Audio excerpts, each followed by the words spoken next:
Ici, on voit les produits qui vont servir à faire le jaunissage, c'est-à-dire un pigment jaune, de l'ocre jaune en l'occurrence, oxyde de fer, qu'on va mélanger dans un pilon,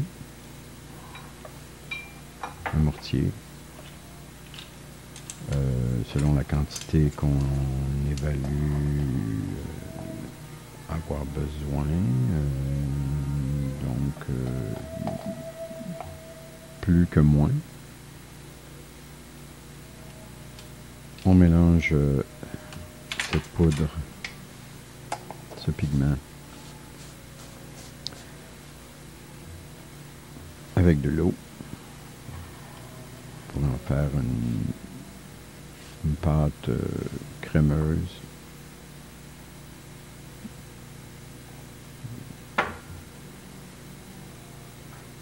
Comme une crème fraîche, consistance d'une crème fraîche, en rajoutant un peu d'eau à la fois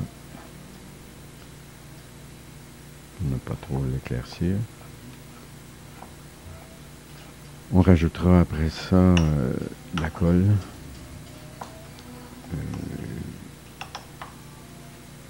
que l'on peut voir dans le pot avec l'étiquette vert fluo.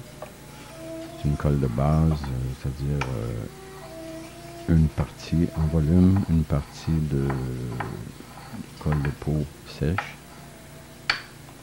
et 10 parties d'eau.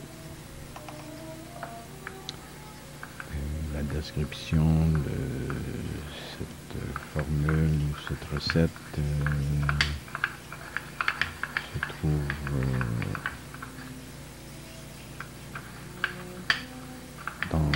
à l'intérieur d'un atelier que je donne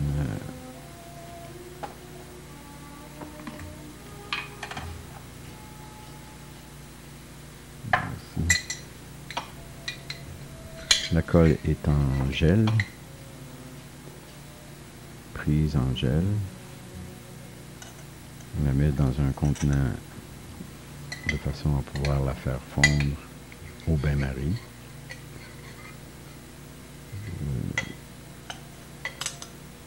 Le bain-marie que l'on voit à la droite de l'écran, c'est-à-dire, moi j'utilise une friteuse, une vieille friteuse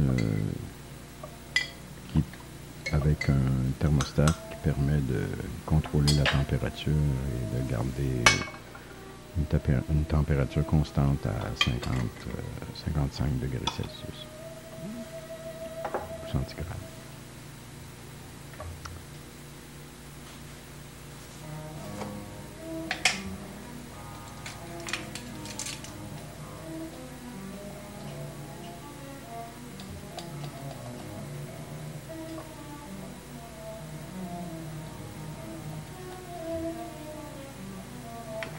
On rajoute un peu de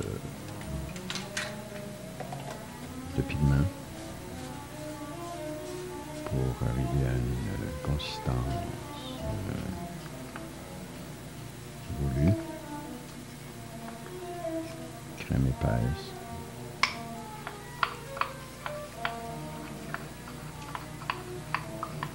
Sans oublier qu'en rajoutant la colle qui est engelée et en train de fondre, lorsqu'elle sera fondue, elle deviendra liquide, prend la consistance de l'eau. Donc en rajoutant cette colle à cette pâte, on obtient un enduit très liquide.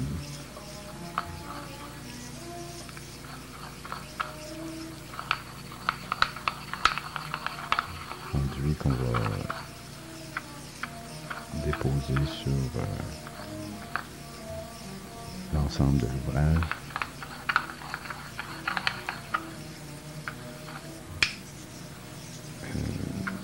Une étape de ce travail qu'on appelle le jaunissage, qui est appliqué dans le but de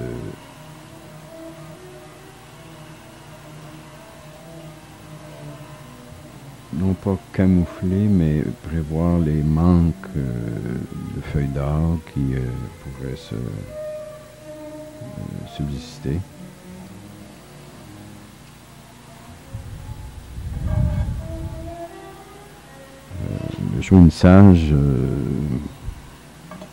Le jaunissage, c'est l'application de jaune dans les fonds des ornements qui sont dorés à l'or. C'est une pratique très courante depuis l'application de l'assiette. Pour ce faire, on mélange de l'ocre jaune délayé dans de l'eau avec un peu de colle après et on tamise le tout avec un bon nylon. Cette peinture à peine couvrante est passée à chaud. Les parties saillantes qui seront brunies sont essuyées avec une éponge humide, de sorte qu'il ne reste jaune que dans les creux, les aplombs et les fonds de la sculpture.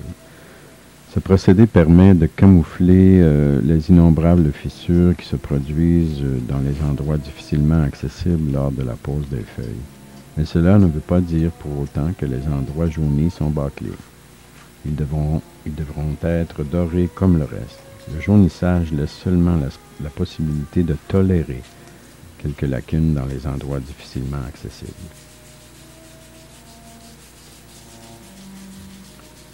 Alors ici, on est en train de sabler encore le gros blanc, le réparer pour le mettre au même niveau que la pièce.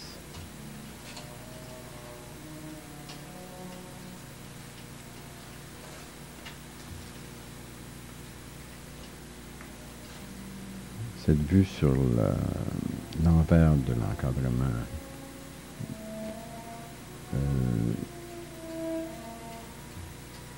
on doit jaunir toute cette partie qui n'est pas nécessairement vue de front, mais qui doit laisser l'impression qu'il y a de l'or derrière.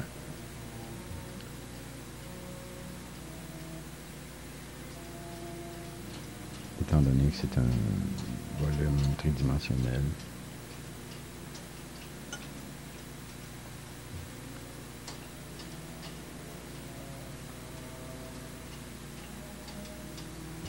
Présentement, avec le compte-gouttes, je retire l'eau qui surnage de l'assiette préparée depuis des jours.